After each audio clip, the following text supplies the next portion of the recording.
Welcome to the Tech Egg. Don't get scrambled. Enjoy the video. Start by importing your video and the audio you want to sync. Place the video on track 1 and the audio on track 2 so you can see both.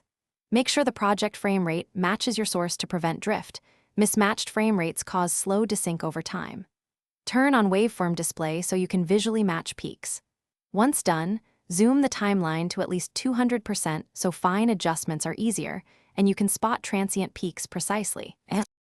Locate a distinct sync point, like a clap or a syllable with a sharp consonant.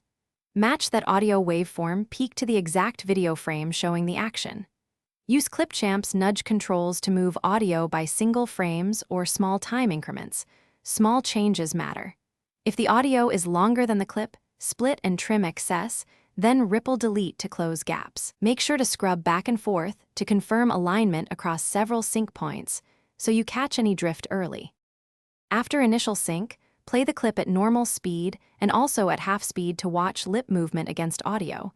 This reveals subtle misalignment. If you detect drift later in the timeline, split the audio into smaller segments and realign each segment to nearby visual cues rather than stretching the whole track. Finally, export a short test clip to confirm final sync in the rendered file. If the test shows shift, recheck project frame rate and export settings, and then render again. Thanks for watching. Consider subscribing if I helped unscramble your problems.